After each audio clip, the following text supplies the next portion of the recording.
We say things that don't mean anything, but thanks for listening. Yeah.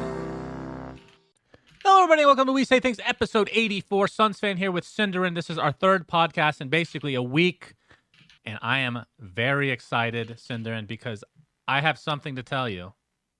Yes. Well, first, there's going to be an NBA segment. I just want to get that out of the way, but that's actually not what I was going to say. I have not had this much fun playing Dota in literal years. Wow. I actually cannot wait to talk about the patch with you again, which we will as we get started with the podcast. Look at you. But how are you doing, sir? Did Valorant get a bad one, or? Cinderin, it's actually because Dota is good. Okay. Oh, okay. Speaking of Dota, nice. I caught your stream last night. Yeah. Might be the first time I've ever seen you tilted, like beyond, like regular person tilted, not Cinderin tilted. Which game was that? You said a bad word, which I won't repeat. Oh. It wasn't bad enough that you can't say it on Twitch, even though that list is becoming smaller and smaller as we will not talk about today. But yeah, you were quite upset, Cinderin. I didn't know you had emotion. Did I show my asshole though? Okay, let's get started with the episode. I mean, you can do that and get unbanned. So, I mean, as long as you say true. It was a mistake, then it's fine. So yeah, that's true. It was a mistake, I didn't get please. That. Okay. All right, let's do the Patreon shout-outs.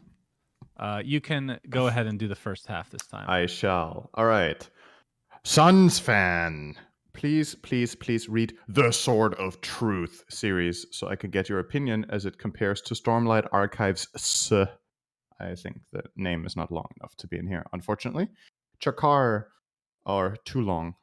Boyko Ustavka Mutro. Fab Daddy, the Megapope. Tins, TI in New Zealand. Nice. Zan Xavier, Suns fan Pudge Omegalol. Nate Thicko, 01 Hamscroats, brother to the great OG Jesticles Hamscroats. Bacon. No, not that bacon. The other bacon. Farting inside a jar for 7 straight years, just to finally unleash my demonic blood-spawned fart grenade, then detonating it inside. That's a contender for best for me, but yep. I'm partial to that. I think it's always the same guy who's a contender against himself. Lick, Shark TM, and freshly seasoned code balls. Thank you also to Change Will Happen, the Ben Jackson and Ben Broomhead Alliance, Novi Panda, Dop, Polish title of In Bruges translates to First Shoot, Then Explore, Fane, _man. The Ben Alliance's new campaign is to lobby for an In Bruges Suns fan Cindery commentary podcast episode, and we need your help. Yes, donate your money to Cinderin so he finally watches the goddamn movie. Pitch Black, Wooden Aftertaste, Done Talk, Dyslexic Lawyer, Anonymous, Peter Sword of Truth is horrible, no need to read it, Niebling, and Ronnie Keel. Sounds like we might have a new, maybe, what's the right word? We got two mortal enemies, two people connecting through the In Bruges tier again. Will they? I'm just for some reason I'm imagining Peter Niebling as a wrestler now, and this is his wrestler name. Imagine that you go on stage and your name is Sword of Truth is horrible. No need to read it. Versus, I like it. Good name. Looking forward to those two changing their names every week now to create the next war. Okay, so quickly, the NBA is starting today, actually. And I know that there's a lot of people, I've been told this time and time, it's not just one or two people, I've been told time and time again, a bunch of people enjoy listening to me talk about the NBA despite not knowing anything because of how passionate I am, and that's really cool. So I will say that wherever you live, if you have the ability to watch ESPN, which there's ways to do it if you can't get it on a regular channel, which I won't go into, you can Google it, do it in incognito, ad block as well. The 23rd, which is tomorrow for us, the Suns will be doing their opening game versus the Dallas Mavericks. It's going to be on ESPN, 7:30 p.m. Pacific Standard Time. So you guys should check that out. It's actually a cool storyline. Because remember Pacific is, sorry. Yes? Yeah, you go ahead Let's first. talk about time zones, please. Yeah, Interrupt actually. me for time zones. No, no, no. I'm actually interested in this, but finish your boring Okay. NBA shit, and then I'll say it. uh, so I think when we started the podcast, I had started talking about the NBA and how the Suns got the number one pick, right? Didn't I do that? Mm-hmm. Yeah. So the Suns took DeAndre Ayton, who's a center, and then the Atlanta Hawks, who ended up trading their pick to Dallas, got Doncic at number 3. And he is like an MVP candidate. Basically, everybody's like, okay, this guy should have went number 1. Everybody's shitting on all the teams that didn't pick him. So as a result, DeAndre Ayton being a number 1 pick, all eyes on him. A lot of criticism, even though for like these big player like centers, the tall players. For those that don't know, the very very tall players, they tend to develop a little bit slower. Having said that, of course, if you could redo it, you take Doncic first. But Ayton is very good. He's going to be very good. And every time he plays Dallas, we dumpster them. So I'm expecting to dumpster Dallas in game 1, Cinderin, but we'll see. Go ahead with your time zone subject. So Pacific is west, right? Yeah, it's like California. So this means the NBA games start at 10:30 in the evening for East Coast. That's that's like that's the last slot, the last time slot. There's going to be Right. games before Okay. that. But yeah. Okay. Yeah, I was just thinking like it's interesting planning that the games are that late. Like they must. So what's So the earliest time slot? How many games do you have? it depends. So I mean, it can be a ton of games be played at the same time. Like these are just for Mm-hmm. national games. So if this Right. was a national game, it would probably be at like 5 p.m., 2.5 hours before. The game takes with commercials like 2 to 2.5 hours. And Okay. then if you like on Christmas Day, which is a big one, the games start really early, or just Sundays in general. Like you'll have noon, like even 10 a.m. games for me in the Pacific, which are miserable to Mm-hmm. fucking wake up for. So yeah, there's a lot of slots technically. Okay, that is the NBA news for the week. Thank you for Okay. listening again. All right, so before we get on to the big patch and how we feel about it, because we've had a few days now to play around with it, they did come out with a sneaky nerf to Hoodwink, which they've done this before with Void Spirit and Snapfire, Yeah. where they didn't really announce anything. I find it so weird. It's not like a 7.28B or A or whatever. It's kind of hidden. A lot of people don't even know this exists, but we might as well just talk about it. So Hoodwink's base agility was reduced by 4. Bonus damage from her first ability, Acorn Shot, was reduced by 20 at level 4. The Acorn Shot also, the count has been reduced by 1 at all levels. It used to be 6, now it's 5. The W, the Bushwhack, cast range reduced from 1200 to 1000. And the radius reduced from 325 to 275. And the 20 talent, which everybody was taking, which was -5 armor corruption, is now -3. That's actually a pretty sizable nerf. Do you think, like, I think everybody agrees that she was really powerful Mm-hmm. when first coming out, which is not anything new. Do you think this is put her back in her place? Is she still really good? Do they need to do more? What are your thoughts? I think it's really hard to say after 2 days, but I think it definitely needed a buff or a nerf rather to start with. So, um, I read these nerfs and I was like, I still think the hero is good, but I don't know how broken it is now. It felt like it was insane when it came out, but this is a lot of nerfs at once, right? Yeah. To me, the single biggest nerf, at least for how I play it, is the bushwhack radius because that stun was incredible. It's like a vacuum stun, and you could obviously place a tree down with acorn shot. So, uh, don't know. I don't know. I don't know if this is how I would have nerfed it. I think the ulti is kind of bizarre in certain situations, so maybe that's where I would have started instead of nerfing the core kit of the hero. But Hmm. I think giving it nerfs is completely justified. I'm still having tons of fun playing it. I feel impactful in my games. Um, I don't know how often I feel broken in my games. This seems to be a little bit of a conflicting thing among high ranked players. Like some people think the hero is broken, others are like, it's not that bad. Hmm. So, yeah, I mean, yeah, still small sample infancy size. stage. Yeah, And yeah, I mean, I'm not surprised by the nerfs. I think everybody was complaining about the root, or the bushwhack stun, which I can understand. But the first time I read the abilities, the first ability is like, that's just way too good. There's no way that does not get nerfed in some capacity. And maybe yeah, it will still get nerfed even more. If it scales so well because it puts in your auto attack as well. It procs orbs, so you can get like Maelstrom and have multiple procs in the same spell cast, which is Yeah. obviously really powerful. But So they you nerfed actually one think? bounce and damage. Do you think her ult is too good? I feel like that's actually one of the weakest part about the hero. It's not that it's a bad ult. Mm, I just think the Q and the W are just infinitely better. The ult it's feels a little bit. It's not. I don't want to say situational, but there needs to be a little bit of setup. You can hear it from such far range. Like I can hear it every time somebody casts it, even if they're in fog, which is really weird. right, I don't but know if it's that's even really hard intended. to dodge too, though. Like you Is can it? you can dodge it if it's used well. Yeah, I mean you can hear it's getting cast, but you don't really know the angle. You don't know where the starting of the cast is from. Compared to something like Primal Spring, right? If Monkey King uses Primal Spring and you hear it, you're like, okay, he's probably here, and this is Mm, probably where he's going to land. With Hoodwink, the range is like 2,500 or something absurd. You have no idea where the projectile is coming from, mm. and it's super fast. So yeah, you can dodge it, but it's not like easy. I think. I don't think Time to it's get a surround big sound, giveaway. Cinderin. um, no, but the thing is, I think the mechanic of how it works is, like you said, I don't think situational necessarily is the right word. It's situationally quote unquote broken, and in other situations, it's just really good. Like it's a shitload of damage. It's a 6 second break and slow. Mm-hmm. So I was playing Hoodwink against Bristleback, right? And I used this spell and I hit him, and he just died every fight. He just died. I took half his Yeah. health, and then somebody else hit him twice, and he was dead. So Yeah. you could Bristol's argue, yeah, sad. you have to itemize against it, and that is of course the case. Like you have to get creative with solving this as a hero that gets affected by break. But um, when it's a mechanic that's so rare and few and far in between, now in this patch there's more ways of getting break. But when you have this reliable of a break on level 6 with mega range and huge damage, it's bound to be insane against certain heroes. So um, that's one thing. The other thing is just the damage numbers are incredibly high, right?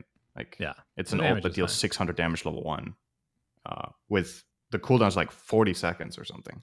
Mm-hmm. Think about Finger of Death, how long cooldown that has, level 1. That lion sucks. Let's not talk about Yeah. that.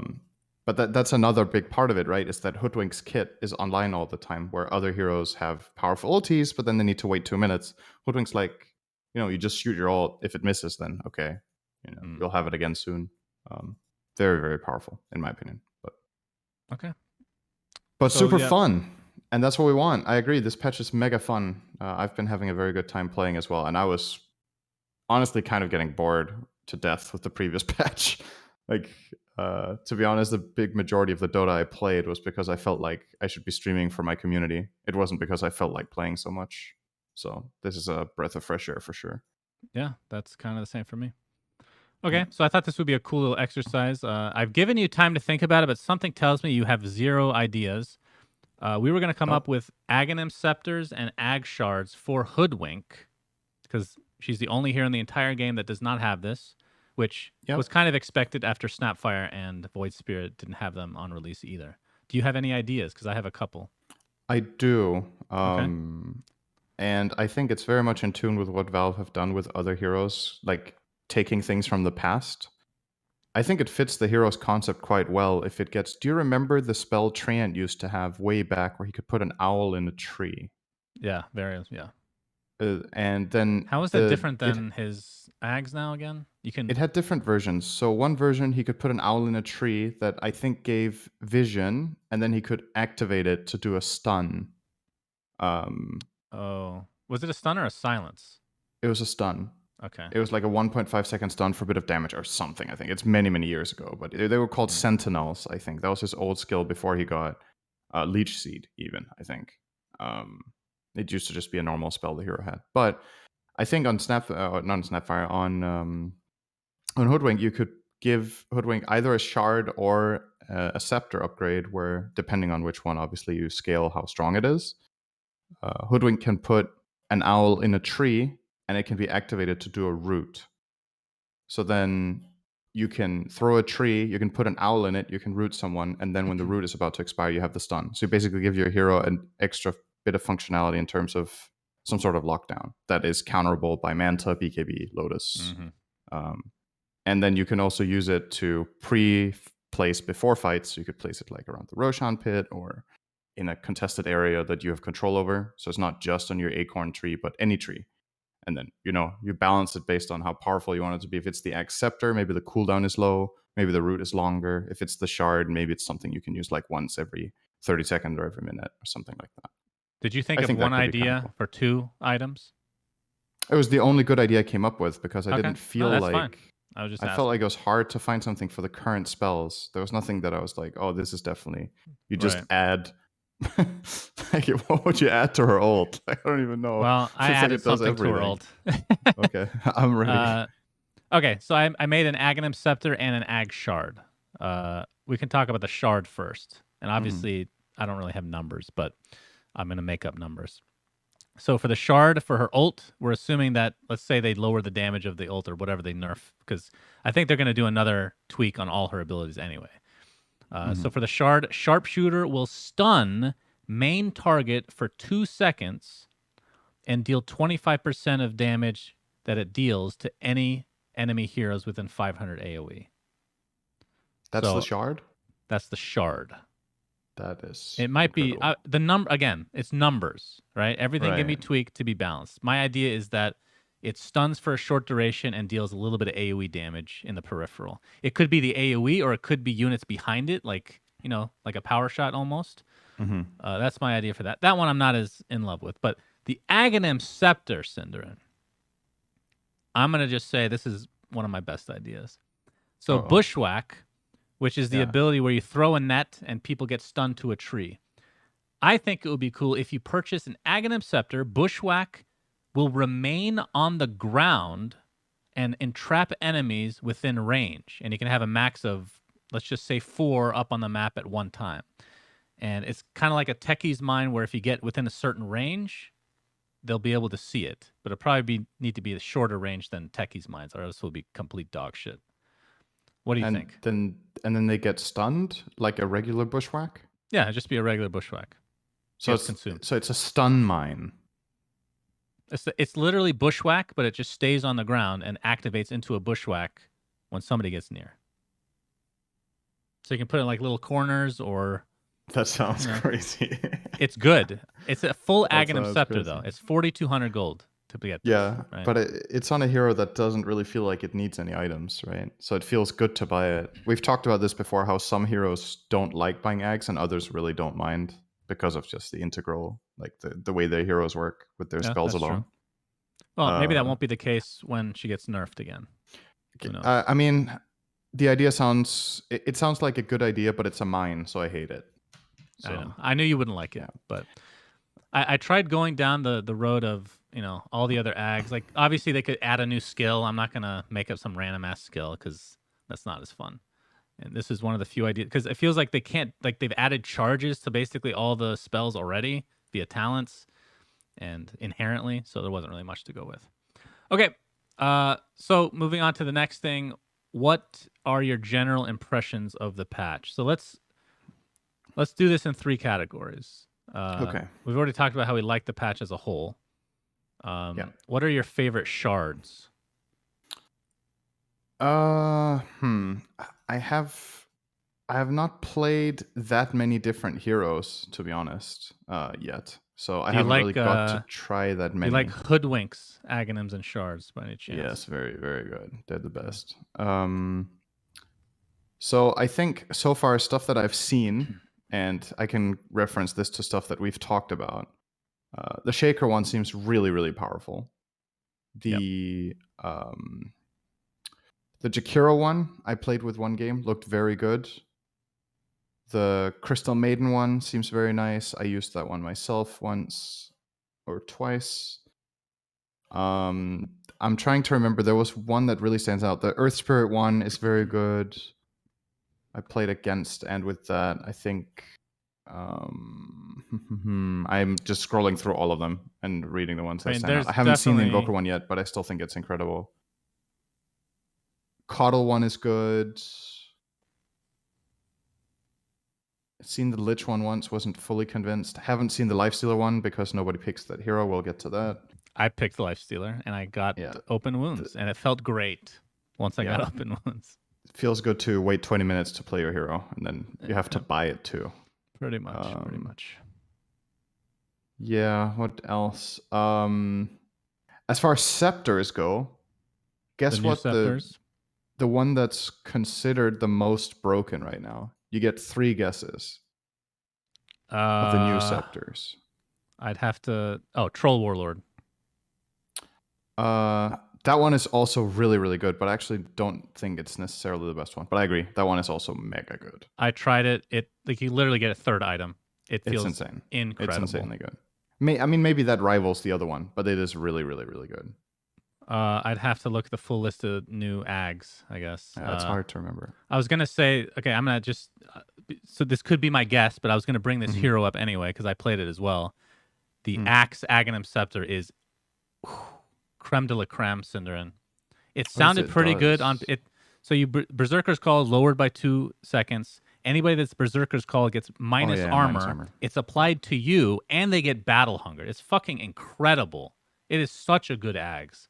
I think that's also Right. one that you definitely. I think it's literally core on the hero now. Yeah. Go ahead. What is it? What is the Aghs? So it's Mars. Actually, we talked about it, and I was like, it might be good, Oh yeah, yeah, but yeah. it's Abusing that good one. for the wrong reasons. I think I'm pretty sure this is going to get nerfed. The tower So damage. Mars's Aghs is that he can turn on Bulwark, and then he gets like a little line of soldiers next to him, and they attack. The problem is their attack is not tied to yours, so you can hit, and then you can toggle Bulwark and get a hit in, toggle it off, hit, toggle Bulwark, get a hit in. So basically, you just get double damage, and you attack while you have damage mitigation, and it works on towers, and you Mm. have it all game. So you're literally just this toggling god. It is so ridiculous. Like conceptually, just thinking about it. Because I remember when we talked about it, I was like, is this good? I don't know. Because in my head, when I read the text, I was like, this is tied to your own attack. Like just instinctively, that's how I thought it worked. Like if you hit and then toggle, the Mars army won't attack until you can attack again. But they're Hmm. two separate attack entities entirely. So that is ridiculously good. I mean, I feel like the fact that even outside of that, the fact that you can just toggle it like boom, boom, boom, you still like you activate it 3 times essentially, and it'll attack 3 times, right? That seems weird. That's before you can even get an auto attack normally. It's faster than an auto attack. It doesn't hit every There's a time you toggle, I think, because then you could just like mash but it until the you break the base. right, but the It cooldown doesn't do is that. like it feels too low, Right. right? Because I don't know what the cooldown is per hit. I haven't had it myself yet. I heard yeah, this I've is like I've only busted. seen it as So, well. It does look pretty busted. I agree. Anybody yeah, I'm else? scrolling over the remaining shards here. I think I haven't seen it, but I still think Elder Titans is very strong. I've played Tidehunter. His is fucking incredible. Oh, Tides is sick, I That think, was really good. but Just kill haven't seen it towers. in use. So again, So it's just a use it feeling. on a tower. That this is without the talent that reduces more damage. Okay, because I always get the gush because of the Aghanim Scepter that I want to tie it to. Hmm. Minus 100 attack on the towers. Goes from like 170 to 100, or 170 to 7. Is it actually 170? I can't remember. It's minus I 100 think it damage though. is. It sounds right. That sounds So right. that one's extremely Yeah. good. I played Ricky, which I use. Mage Slayer is a really good item on Ricky, by the way. Gives you great magic resist, a lot of agility, and obviously the debuff onto casters. But his Aghs, or his shard, I did try, and it's okay.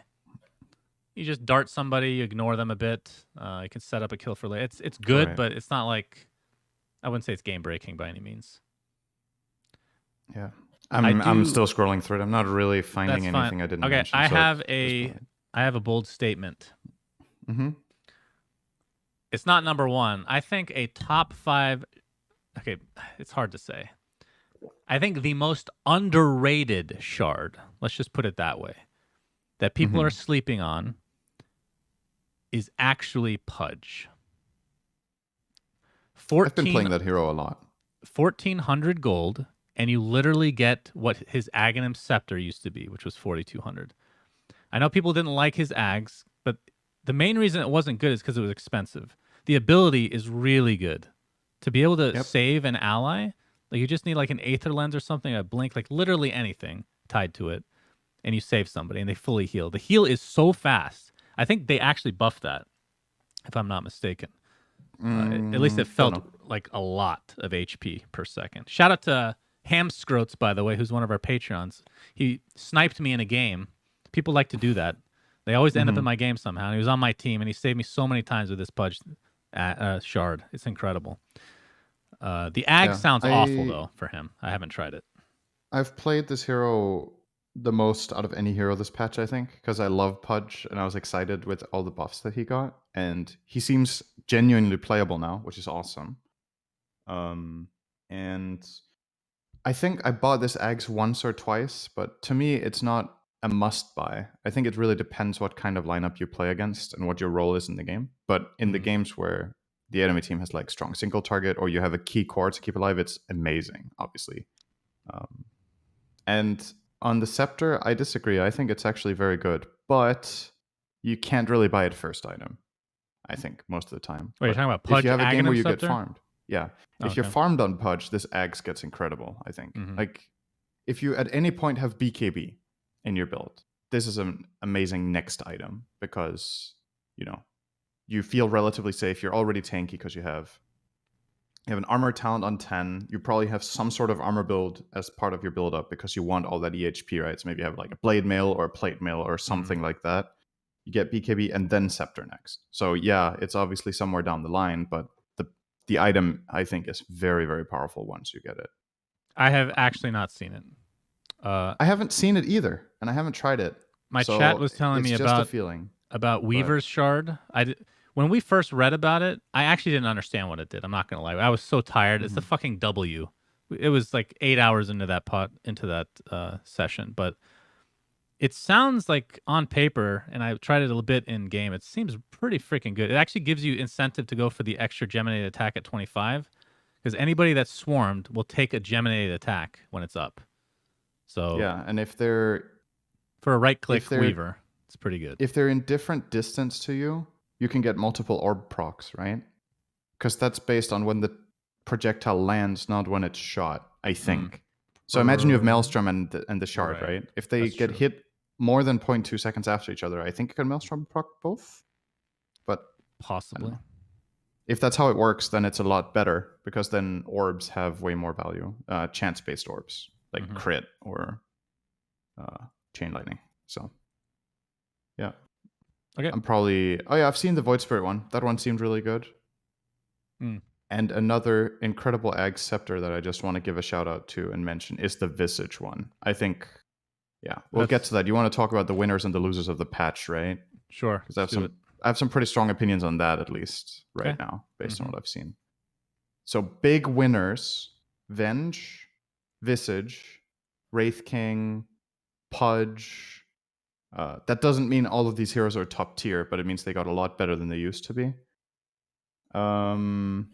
They are the ones just off the top of my head. Silencer core, really, really strong with the new item. Oh my god, it deals so much damage. It's insane. The Witchblade or whatever it's called. Yeah, it is sick. Puck is a big winner.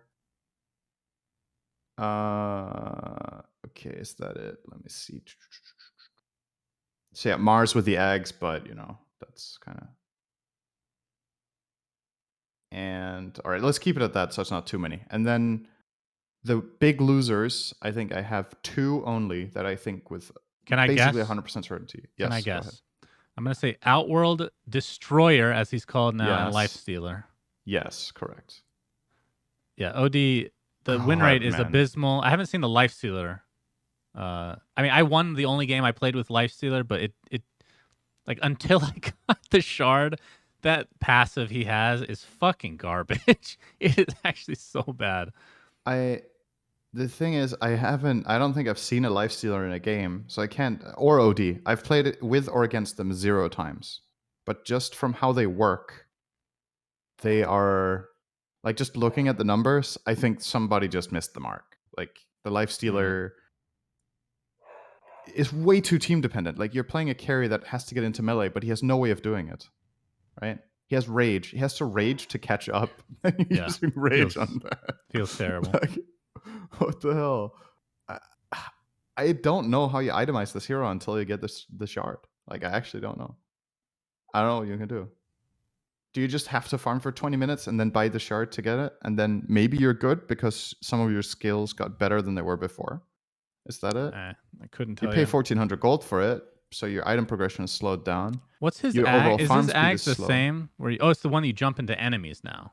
I haven't actually. Yeah. I didn't try that one. It sounds I don't cool, know. but probably not very good. Yeah. It makes me sad because Lifesteer is one of my favorite heroes of all time. Of course, they could go the Han route, Cinderin, and just give him a leap ability where it's a single target. You click an enemy, you pounce to them essentially, and you slow them, and it does like damage over time as you beat the shit out of them. Sounds like you would need to nerf a lot of other things then. If you. Oh yeah, for sure. No, but yeah, you can't just give it to him now as is. But his passive is literal. It's a literal waste of a skill point right now, in my opinion. Ghoul Frenzy. Yeah, it's bad. I mean, if you don't take it, you can't farm. It's the way you get attack speed. That's you true. You have to take it. You only take it for the attack speed, which was tied to Feast. Yes. Yeah, to Feast before. Yeah. So it just feels so much worse. Like just looking at it and reading it, I'm like, man, am I gonna suck if I pick this hero? That's all I can feel if I look at it. I remember because I picked him and I have to max this skill, right? Because it has attack speed. Like I need that really badly, and the Feast doesn't really scale that well. You only need a value point in Rage most of the time. So yeah, you max out your passive, and it's like the worst skill in the game. Feels like. Yeah. So just to cross-reference with the trends. So this is the trends for the last 8 weeks, right? But obviously, even over a few days, things can shift a lot when a hero gets picked a lot and has way better win rate. So the biggest single winner right now, the top 3 winners, let's say that, in Divine Plus are Wraith King number 1, plus 7.2% win rate. Then it's Monkey King plus 4.6. I forgot him. He's also a winner. And Puck 4.1. And then the losers, OD minus 6.6 down to a whopping 38.3, which will get worse, I think. Because again, this is over weeks. So the new one just keeps losing. Venge minus 5.5. I cannot explain this. I genuinely have no idea. I can. Every game I play with it, it looks so good. All right, let me tell you why. I don't know. Are you looking at a specific bracket or everybody? Divine Plus. Oh, okay, maybe not then. I watched the Jenkins video and I was like, oh, he was making fun of a player that he played with because they got Aghs right away as a core Venge. And it's funny to me because I had literally just done that the night before and I just got trashed. First item Aghs. I'm like, this has to be good. But then he made a good point. You only get value if you fucking die. You don't want to die as the core anyway.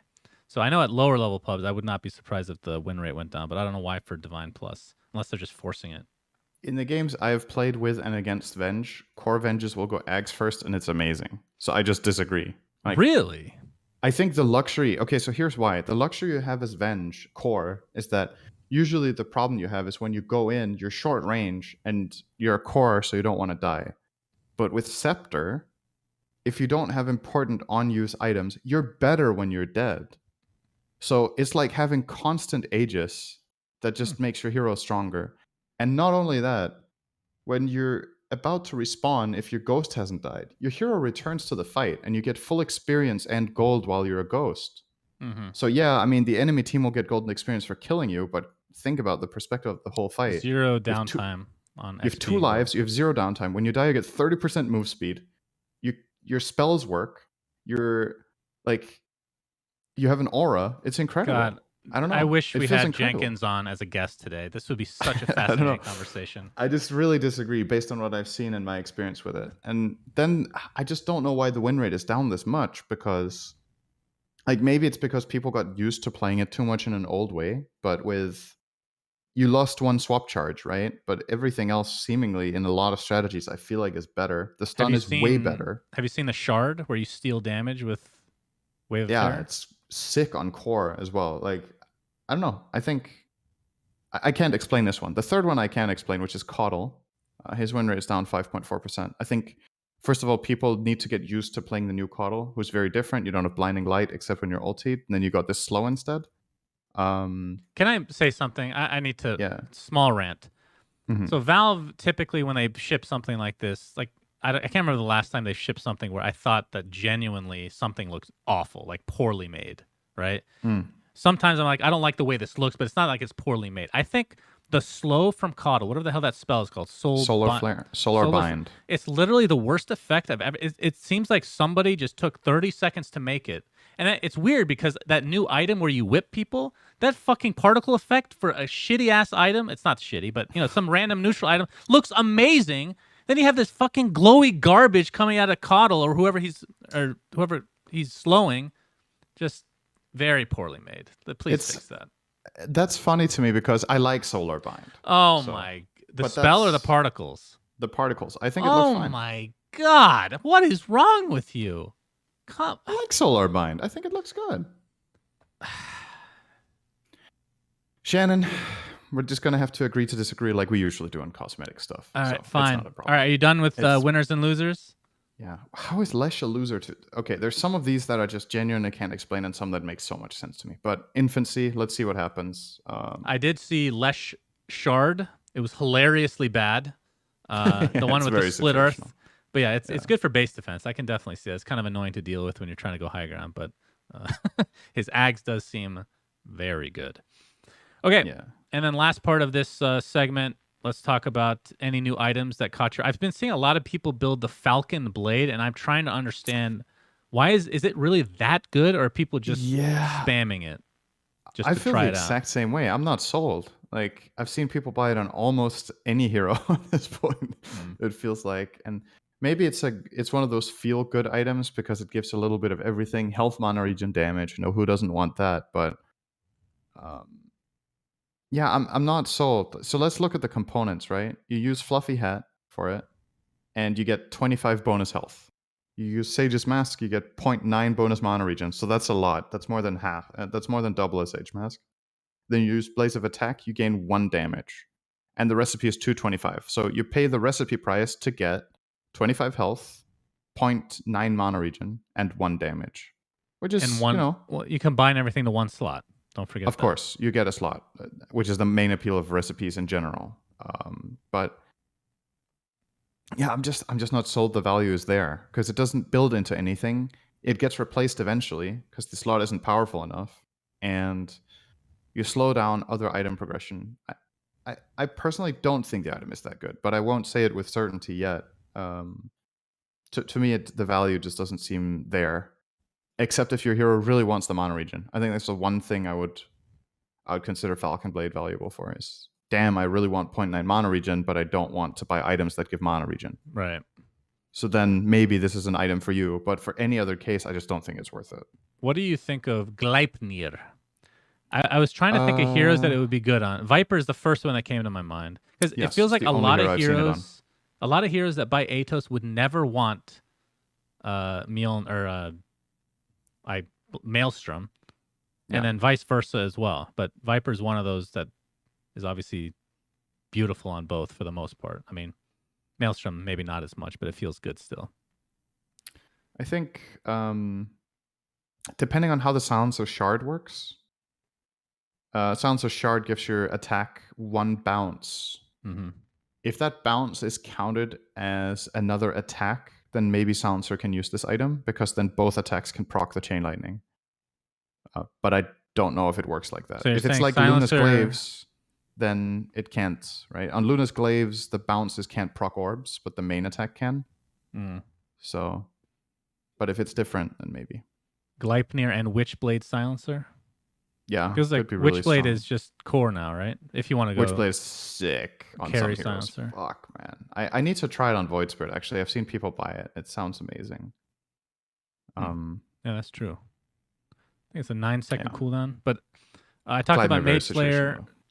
Really good on Ricky. I don't know who else this would be good on. The minus, I mean, it's kind of game dependent. If you have like a Zeus or something like that, minus 35% spell amp debuff is pretty considerable.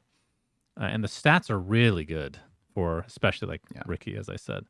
Eternal Shroud is a really interesting one, Synderen. This is the one that... Pudge. Okay, yeah. Tell me how you thought about it on Pudge, because I bought it on Centaur, and at first I'm like, this is broken. I literally activate Eternal Shroud with 0 mana left. I double edge a wave of creeps, and I gain full mana again, which is good. Right. But it's also a 60-second cooldown and a relatively expensive item. Yes. Is it worth that extra? I don't know. but it was pretty cool. It was really good on Bristle as well, I will say. The thing to Extremely me good is on him. that the appeal of this item, what everybody's talking about is the shroud, but I don't think that's what makes it good. I think it's the spell lifesteal that makes it good. The reason I like it so much on Pudge is that I want Hood anyway in a lot of games, and 20% spell lifesteal in this price range is incredible. You double the effectiveness of the Voodoo Mask with an 1100 gold recipe, and it goes into your Hood slot. That is what makes it good for me. The mana is like the icing on the cake, which for some heroes is better than others. I can see on Centaur why that would be amazing. I can see on Leshrac why it would be amazing. But I think the spell lifesteal is just insane. It's 20%. You have a talent on Pudge as well on level 15, 30% spell lifesteal. Like, is it if you're additive? tanking, you have rot running, you heal by rotting. Is it additive or multiplicative for spell lifesteal stacking? I think it's still multiplicative, I guess, so it's maybe not fully 30, but it's close, right? Like 20 plus 10 is it's in that range where it's almost. But I won't say that for certain. I could be wrong about this. Maybe it just adds fully. It's kind of new that we have so many spell lifesteal sources, right? We didn't really used to have that. Does Eternal Shroud, like when you rot, it works the same way as Double Edge then? You get your mana back as you're using it, right? Yeah. Which is also really, really good in some situations. Like, of course, but it's not the primary reason I'm buying it. I'm not like, oh man, I really want Shroud. Yeah. I want the spell lifesteal if I buy this item most of the time. But some heroes like Lesh really benefit. And I've seen, so we talked about these daggers, right? And we were like, this is not first item. I've seen very little use, but there's one I saw bought, which was really cool to me. I was like, I wonder why. So I was playing with Miracle's Tinker, and he went Arcane Blink first item. Actually, I was like, is that Boots good? of Travel, Arcane, right? And then, yeah, of course. I mean, Boots of Travel is a given, right? He had Boots of Travel, Soul Ring, I think, and then Arcane Blink next item. I was like, is this really that good? And then I saw it in play, and oh my god, that was so sick.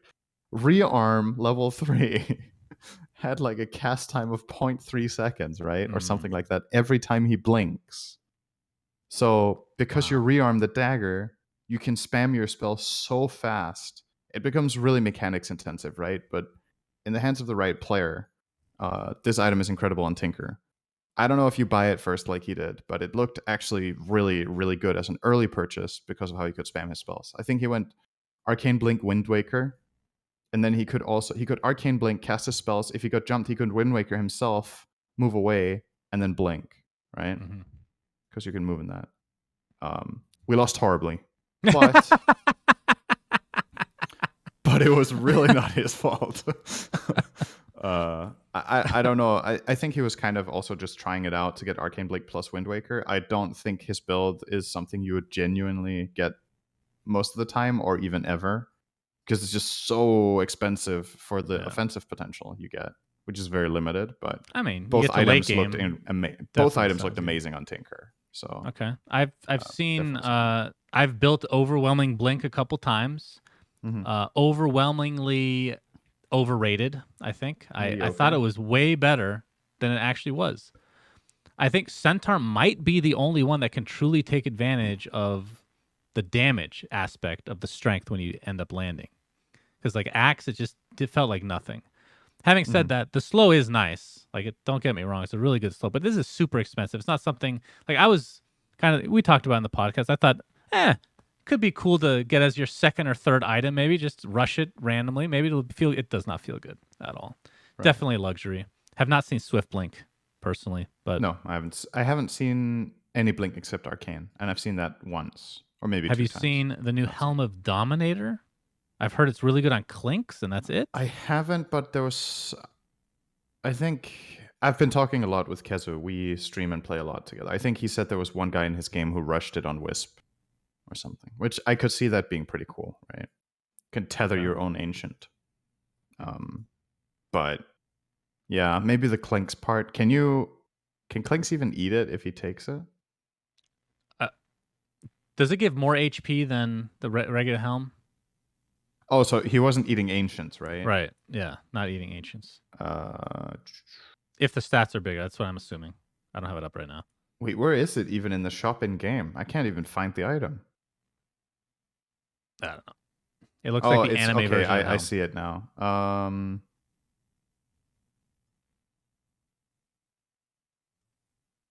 Yeah. So on the original Dominator, it says dominated units with a health of greater than 1,000 retain their original max health. And for the Helm of the Dominator, dominated unit with a health max of greater than 1,800 retain their original max health. So Helm of the Dom sets the health of the creep you dominate to 1k if it's lower, and Helm of the Dom level 2 sets it to 1.8 if it's lower. So you can dominate any non-ancient, and all of them will get a health buff, right? Because none of them have 1,800. Right. And the ancients that do have more keep their original health, but Clinks can't devour those, I would assume, when he takes them over. So Yeah, I don't think so. So yeah, I could see this being pretty good on Clinks actually, but it's also expensive, man. It's so expensive. True. But maybe it's still good for that hero. I could see it. All right. Anything else about the patch that you want to talk about before we move on? I guess we can quickly mention our experience with neutral items. Sure. So from what I've seen so far, I love Cloak of Flames, but I knew I would. Not surprising. Yeah, same. I think it's probably too good though. It's going to get nerfed, but the concept is really cool, and it's a good item for sure. I hope it stays, but just gets rebalanced a bit. Psychic Headband is 12% intelligence. We were talking about whether that's a type or not. It is not. That is how it works. It's a cool item. Don't know if I like it. That it's percentage. I think I I'd rather have a flat amount. Does it really matter? 12%? It does. Like, what's the best case scenario? Let's talk about that. Best case scenario is, yeah, something like that. But it's not that it's too good. It's that I thought it would be too weak, actually. Because most of the time on tier 3 items, when do you get these? Minute 27. Most heroes that get this will not have 100 int, right? So it will be worse to have 12% than 12 flat. And it also just makes it awkward on heroes that don't have high intellect. So let's say you get this item and you want to give it to your Venge, it just sucks, right? Because her int isn't that high. The int component sucks. The cast range and the active are obviously still great. But yeah, I don't know. There's something about this that just doesn't sit well with me with percentage intelligence. It just feels weird. The push is cool. It's like a half hurricane pike. It doesn't move you, but cool. moves them. I like the way the item works. Very, very cool. Then we were debating how Trickster Cloak would work. I had it yesterday. It's instant invis. You don't even have fade time. Oh, and that's nice. That means that you should be able to projectile. You should dodge a lot of things. That's awesome. Cool. Yeah, it's a cool item. Haven't been to tier 5 yet. The storm is a Stormcrafter the one where you get the cyclone for 0.75 seconds. I've had it drop. I haven't carried it myself, but I didn't really get to see it used. So holding my judgment on that. I think the item is incredible on some heroes like Lesh. Still, conceptually, it should be amazing. Yeah. Okay. And have you seen any tier 5? No. Have you seen Giant Ring yet? No, but I'm gonna laugh my ass off when I do. I had a 60-minute game today, but sadly the game ended right as it hit 60 minutes, so we couldn't farm it up. Yes, very sad. Okay, so that is the patch. I give this. I tweeted this out. This is an S tier. This is maybe my favorite patch of all time. I didn't want to be emphatic about how I felt, and you guys probably have an idea based on what I have not really truly enjoyed playing Dota for like a year and a half. Like I'll play it and it's, it's fun sometimes. It's not like I'm like, oh, I can't wait to play. I have played like double-digit games every day for like 3 days straight. I have not done that in like 4 or 5 years, literally. Wow. So this patch is like fucking yes. Thank you, Ice Frog. Holy shit, I love it. It's you remember when I saw the changelog? I told you I was like, you're gonna love this patch. Yep. I didn't think you would love it this much, but I had a feeling like this is the kind of patch you're gonna absolutely love. God, it's so good. Damn, that's awesome. I mean, the thing, like, you can only hope that there's a lot of people like that then, right? That's the hope, is that people who used to play this game so much get that like spark of but then there's the other side of the coin where it just feels like it's more information now, which I totally understand. But if for me, it just, a lot of heroes just have felt very stale. Like a lot of my favorite now, Shards like literally can change how a hero is played completely. Like it just makes it so much more interesting. Yeah. So yeah, thank you, Ice Frog. Okay, so speaking of Ice Frog, there is a rumor, and I brought this up before the rumor even came up, Cinder, that I thought that there would be Oh. another patch changing the map and doing other stuff, and you scolded me. You were disgusted. You made it seem like Wait, I wasn't okay. happy with the patch, which wasn't the case, Cinder. I have to say this out loud now. Okay. Let it be Keep known, lying, then I we'll say what love the actually happened patch. after. I love the patch, but I thought that they would do stuff with the map and other things that pro players Right. would care about. Because I know pro players are interested in the Shard, but not as much as me. Like at the end of the day, it's a lot of the heroes are, they're still picking a lot of the same heroes still. Do you think this is coming out? Supposedly, so Dire Tide ends today. Mm-hmm. The rumor is the 24th, which I can tell you right now, there's no fucking way they're going to do that. Christmas Eve, no way they're releasing a patch that big. So could be this week, could be never. I don't know. So what's the patch supposed to contain? Map changes, and that's it. I have to open the Like, article. we've had hero rebalancing, we've had new items, we've had item rebalancing, we've had some general rebalancing. What would it be except a map change? Like economy? They've changed the economy a little bit, but not much. Economy and map change. Those are the two. So economy and map, yeah. Yeah. I think it would be great. I actually, part of me really likes this way of releasing a patch if it's on purpose, and that this is something they're going to do in the future, that they split it into two parts instead of dumping absolutely everything at once, which they've done with lots of previous patches. You just get this like mega big new patch with all the heroes reworked and all of the economy. This way you get to test the heroes and the items kind of in a vacuum, and then you can change the map based on that. I actually, like, from a, how to say, scientific method perspective, or whatever you want to call it, I actually think this way is better to do it, because now you get to see how the heroes work, and then you're like, okay, let's try to see how the map works. Whereas if you change everything at once, you get this like mishmash where rebalancing can be really difficult because there's too many variables, right? So I think this is a really good way of doing it, and I hope So we get changes to the economy and the map. can Why I not? make a counter argument, Mhm. not about this specifically, just to go off on a little tangent? Because I actually thought about it a little more when you say that when Ice Frog adds all this extra stuff, it makes balancing harder. I actually think it makes it easier. And Really? let me tell you why I think that. Okay.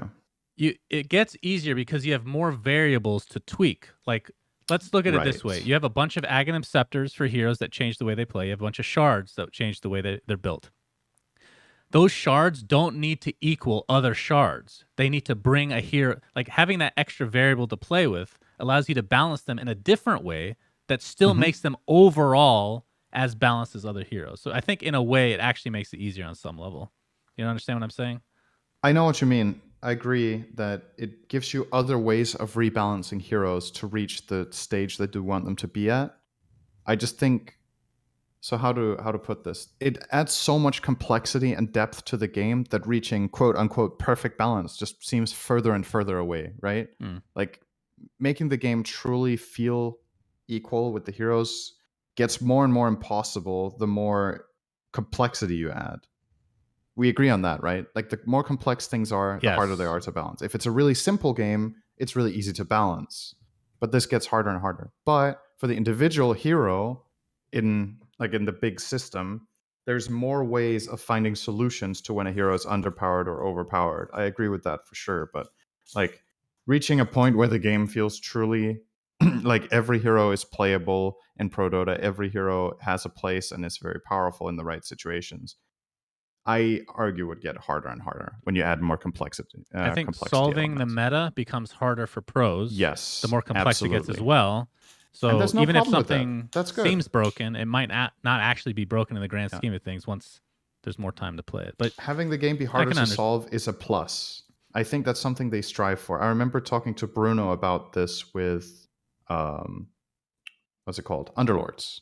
That the problem that they had with Underlords was that the game got solved too fast. Whenever they patched and rebalanced the units and rebalanced the drops or whatever, it would pretty clearly within 1 to 2 days converge towards one or two or three playstyles. And that's not what you want in a game like that. You want every build to feel viable. You want to have different strategies that can be played. But that's why they made Underlords more and more and more complicated with more and more depth. Because if not, they felt like the game was way too like just boring. Like everyone was just playing 3 builds. So if that's what they're striving for, I think they're hitting the nail on the head there, or really hitting the mark with making the game more complex. Because from my perspective, I can't imagine this patch being solved in like the next month, 2, 3, 4. If you think about the previous patch we actually had developments toward the very end with changes in meta. And how long do we have that patch? Like since July or something? Seemingly forever. Yeah. So yeah, this is like, there's going to be something new every month that people discover, and that's cool. So, and now supposedly we're going to have heroes more consistently as well. Yep. Didn't they say January, February, the next hero? So could be. I don't remember. Aghanim, please. No. All right. Next thing on the list. Won't be able to discuss too details because I didn't get a chance to watch this. I've been playing too much Dota, Cinderin. But DotaPit has ended, and Na'Vi beat OG 3-0 in the grand finals. They were actually knocked out of the upper bracket by OG, where they went to the lower bracket, beat Nigma 2-1, and then ended up sweeping OG. So congratulations to them. So Na'Vi looking good. I believe the patch dropped during Nigma Alliance. So for game 3, they were playing the new patch.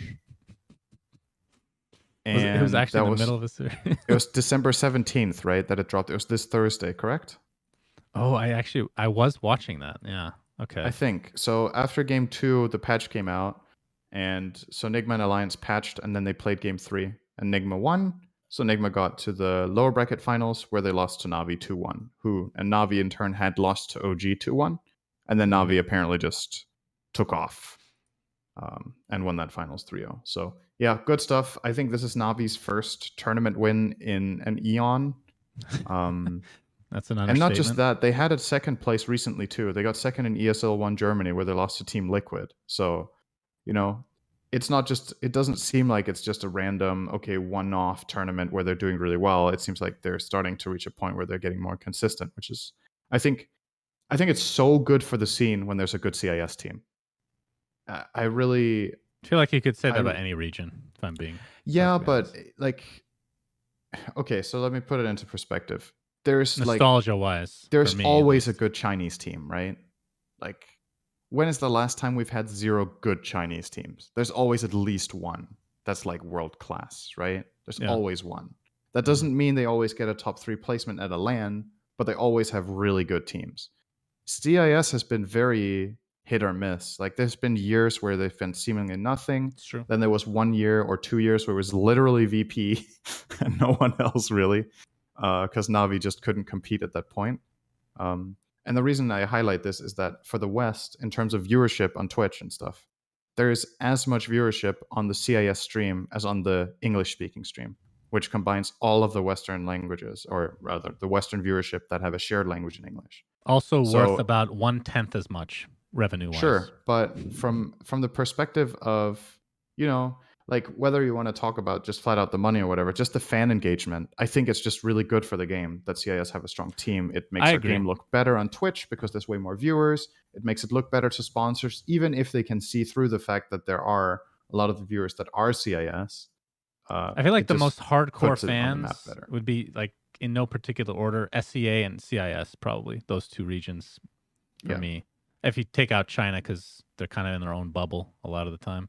Although China, I can only imagine League is more popular now.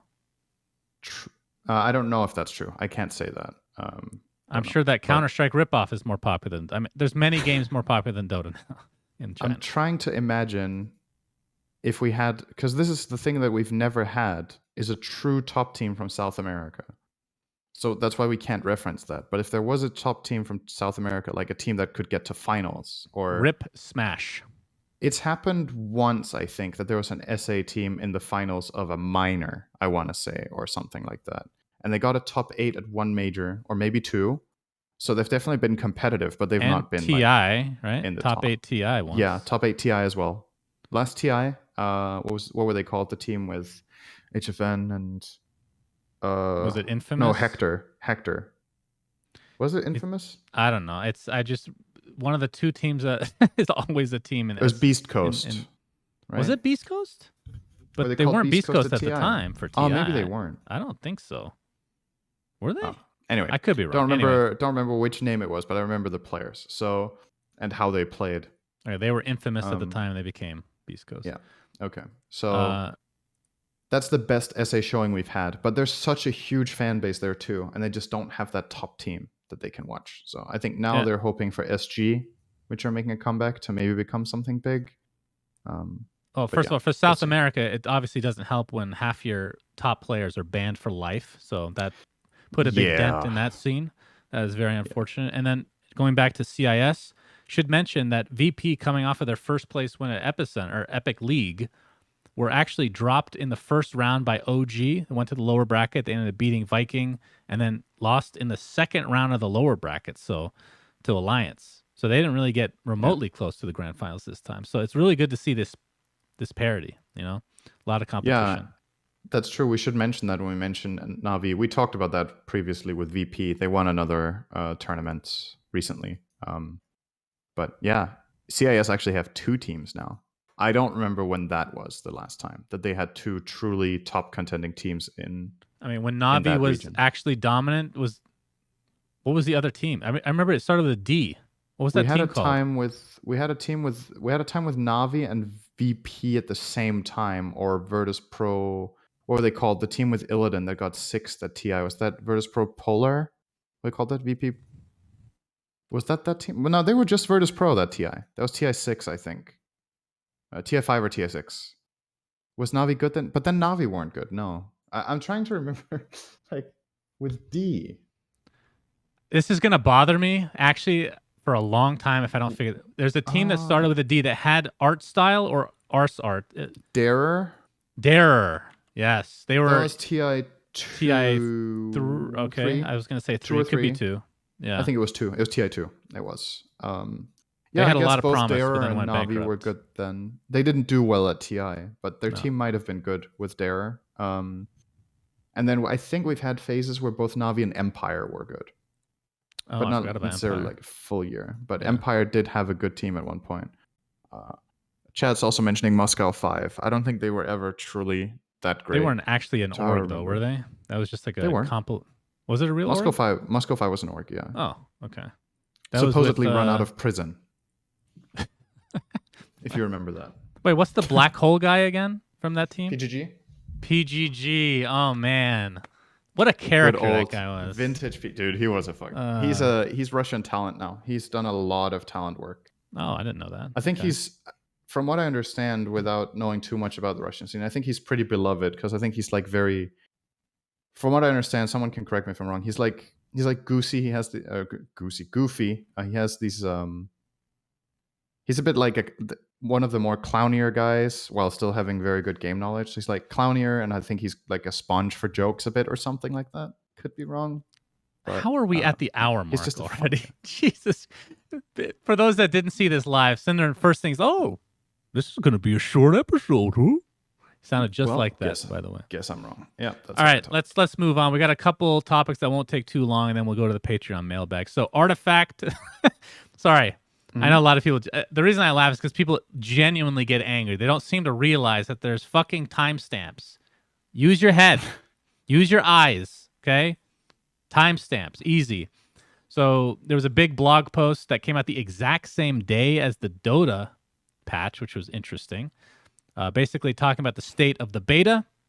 They talked about a lot of the stuff that they did, which I'll read, I guess, the bullet points. They started developing and testing the game in public in April. They invited players and waves and iterated on the biggest pain points discovered with each wave. They iterated on hero design and item design, increased the strength and impact of heroes across the board, which I've talked about before as well. Made several passes on card design to make them more relevant and improve gameplay. They added ranked. They added hero demo puzzles, which are really cool. They added various UI elements to better convey the game state. And they experimented with a bunch of stuff, which I'm hoping they keep all of this. All of the stuff they've experimented with is really good. Shop rules. They've simplified the shop UI. They added multicolor cards, factions, and multicolor casting rules, which essentially means As long as you have a black hero in the lane, say there's a black and a red, doesn't matter if one of them is stunned or one of them is silenced, you can cast both colors now, which is a huge Right. quality of life change. So now they're basically saying that. So what's the roadmap going forward? This is just a few sentences. So we're getting ready to ship tutorial beta 2.0 to existing players next week, which should be today. They said early next week, which early Tuesday is the last day of early, in my opinion.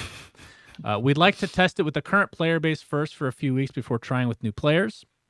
Once we've got our first round of feedback, we'd like to start inviting small waves of new players who signed up for the beta but hadn't played 1.0 yet, which is cool. And then sometime in mid to late January, they're going to start letting players invite their friends, and they're going to just basically do that for a few months. I'll just sum up the rest. And in the next month or two, they're going to stop experimenting. They're going to solidify everything and start to polish. And they've posted some photos, which I guess we won't be able to see here, of concept art of what the cards could look like, and more importantly, what the board will look like, which looks really sick. And they already have a bunch of art done. And we talked about this a couple of weeks ago where people were turned off by the fact that a lot of stuff wasn't polished. So I'm really happy to see that they're going through with this and not just abandoning the game, which I'm not going to lie. In the back of my head, I was a little worried because I have been enjoying the game quite a bit. So it does feel like with the amount of effort that they seem to be putting into this, like the stuff that they're putting out, the system development that they're making, the card design, all this stuff, seems like they're really going for a true relaunch of the game, and that they think the game itself has the potential to be big. So like we talked about before in a previous episode, I do think they will return to their goal of making that $1 million tournament. I think if you put in this much time and effort and you announce that in advance for the game originally, you kind of have to do that now to try to make this game have a splash again, right? You need to reinvigorate that interest in players' minds. So maybe in 2021, $1 million artifact tournament could be a possibility around the summertime or autumn. Yeah, maybe? if I have zero inside information, if I had to guess when they would re-release this game, it would be 6 months from now. So that aligns with what you're saying. And I don't know if it necessarily has to have the $1 million tournament right away, but I agree because of COVID and there's going to be long-lasting implications of this last year on just tournaments in general. So who knows how that affects things, but especially when you might have 2 TIs in the same calendar year anyway. So can they really handle that with their 20 employees over at Valve? I don't know. But yeah, I am quite excited. So the long haul continues into 2021. The thing I'm thinking about is so I've had access to this game for quite a while and I still haven't played. And we talked about this before, that I was in this weird phase between, okay, should I play it and try it out, and oh well, it's so far from done anyway, where you're just like, okay, I'll play anything Artifact that gets patched because you love the game. And I loved it too, so don't get me wrong, I didn't think it was a bad game. I thought it was really good. I guess my approach to it is just different, that I wanted to be closer to finished before I felt like playing it more. Now that I see this announcement, I'm more interested in trying it out because it looks like they're closing in, even if they are still very far away. Even something like just card design being more done, and I think that's the thing that's art, going to take the most time is getting the art done, as sad as that is to say, because I think the game is in a very good state, and they probably, I would guess that they're not going to make any major changes, but who knows at this stage. And I also think the mobile aspect is also really important. That probably takes a lot of time as well. Hopefully they're working on that. But they also list some stuff that they're going to be working on with different modes and events and whatnot. So they have a lot planned, it sounds like. So I am personally very excited. Looks so sick, actually. Yeah, anytime we talked about Blizzard having great Blizzard having great movies and whatnot, but just Valve's general, even if this is outsourced, which I know it is, the art is fucking fantastic. Like Vanessa, who based on her placeholder art was the most hideous hero in the game. I can say that plain outright. Looks gorgeous. This is such a cool card. Yeah, it's really, the card looks really cool. So, yep, that is the news from Artifact. And yeah, last thing on the agenda, which will probably be 30 seconds.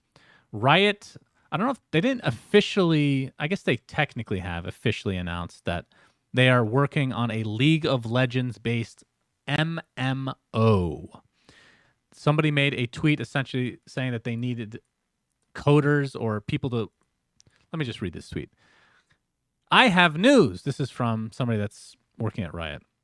My recent job at Riot has been to help develop the League universe, which we're going to need because it is time. My new job is to kick off a big, some might say massive, game that many of you and many Rioters have been asking us to create. P.S. We're hiring.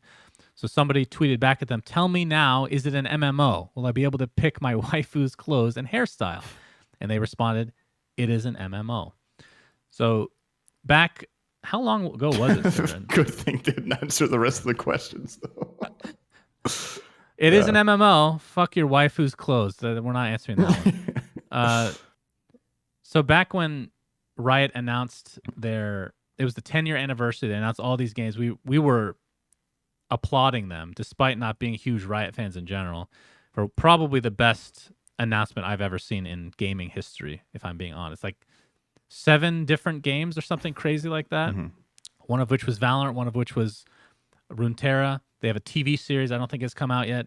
The MMO was like kind of, it wasn't really teased, I don't want to say. Maybe it was like, it wasn't mentioned, but it was implied. But now we have an answer that it will be an MMO. So I have a question for you. I know you're a big MMO fan, and you've played League a decent amount, right? Way more than me. I played 3 games in my whole life. You've played probably 20,000 times more than that. No. Would you play? I've not played 60,000. A League of Legends MMO? I would, if it's good. Yeah. I think what I'm trying to imagine is how the universe lends itself to an MMO. Because I'm not sure, compared to other MMOs that I've played and other like design, I'm not sure how much I will enjoy the world as such, which is, a really big part of the game. But I still think the number one carrying element for MMOs is systems. I think that's what matters the most, is that there's interesting progression, interesting quests, something to strive for, something that seems challenging and rare that you can obtain. And then the packaging is the rest. Like, how does the world look?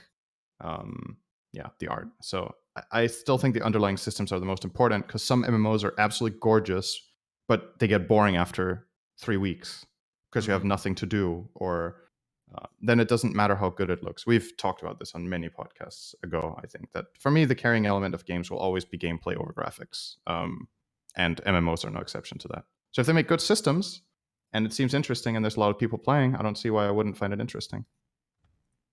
Okay. So again, they just announced that they're looking for people to work on it. It's going to be many years before this is out. Many, like 5 years, I would say minimum. MMOs take astronomical. They take a long time to make. Yeah. But Riot have been pretty fast at making their games, though. It's true. I mean, we assume. We don't know how long they worked on Runeterra and how long they worked on Valorant. I mean, I believe one of the games that they teased with actual small footage was, it looked like an action RPG, if I'm not mistaken. So that one's probably way ahead of this MMO. But anyway, just thought we'd mention it as the last topic of today. Okay, let's go on to the Patreon mailbag, where we have one question for today. Question for the podcast from, I always have a hard time. Is it Plata? I think it's Plata, yeah. For some reason, my monitor does not display this color very well. How do you approach a new patch? Do you read everything first, or do you try your favorite heroes? Any tips on good methods to approach major updates? That's a very timely question. Yep. What do you got? So I think I've done it differently in the past from what I did this time. This time I didn't read everything, and I think it's very different what people do. I think some people sit down and read literally everything before they start playing, and then they form ideas of what they think would be good or fun or whatever. I skimmed over a lot of the hero changes. Didn't read everything, still haven't. I focused a lot on reading more in depth about the shards and the items, kind of like what we did on the podcast episode, honestly. That was the stuff I paid the most attention to. And then the reason I didn't read so much into the rest is that, in my opinion, Dota is a game about feel So I think you just need a lot of games under your skin to really feel it. But I'm definitely not going to advocate for not reading everything. I think it's a good idea to do.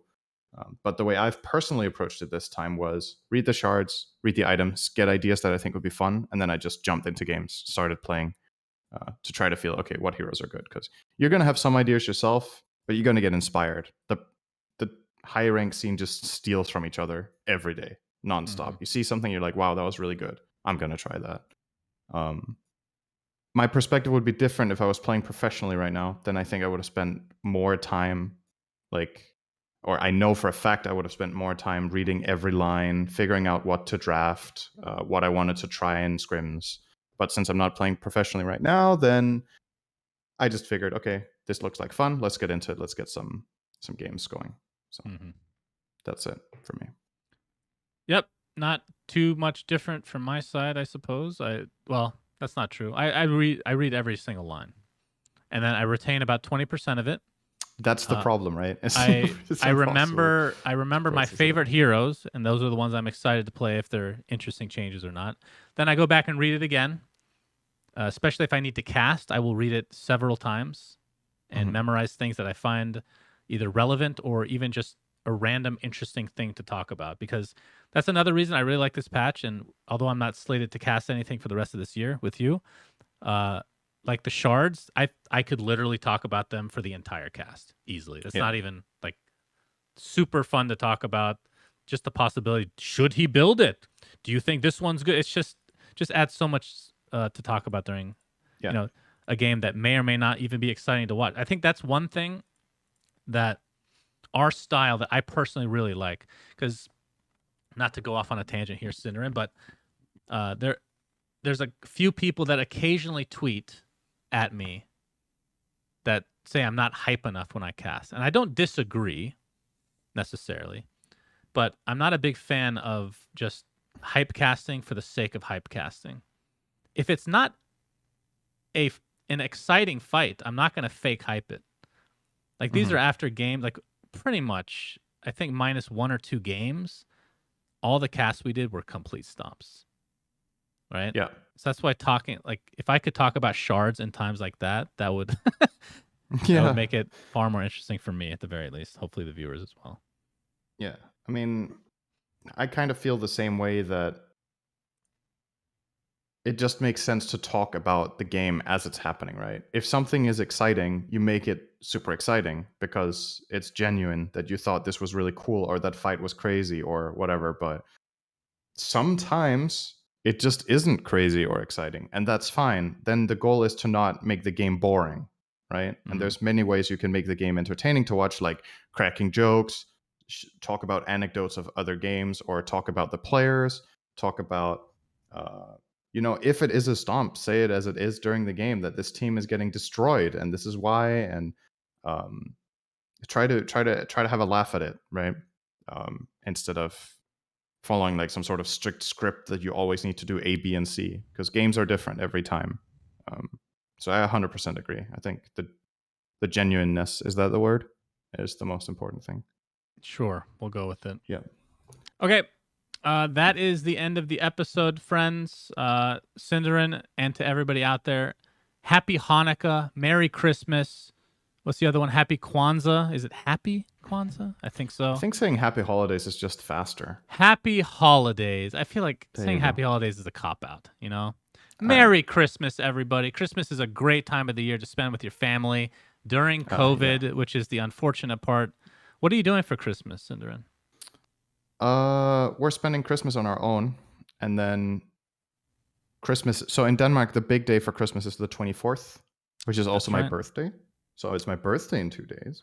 Wow. Happy birthday, Cinderin. My birthday matters less and less every year. How old are you now? I'm going to be 31. So 24 is the biggest day. We're just going to be the 2 of us. And then on Christmas Day, we're visiting my parents. And then I'm going to stay there for a couple of days. And Susie will go home and watch the dog. So she's going to be there for the one day. And then this is Onion's first Christmas. It's his second Christmas. We got him on December 1st last year. You've had him for over a year? He is 14 and a half months old. We've been talking about Onion for over a year. I've been trying to make you watch fucking In Bruges for even longer than that. True. So, can you make it my Christmas present? We'll see. To watch In Bruges. I'm begging you. Okay, so for me... You didn't sadly, ask if I watched it yet. We haven't gotten to it. I'm still talking about what I'm doing for Christmas. You can't ask the question yet. I'm not asking it yet. Okay.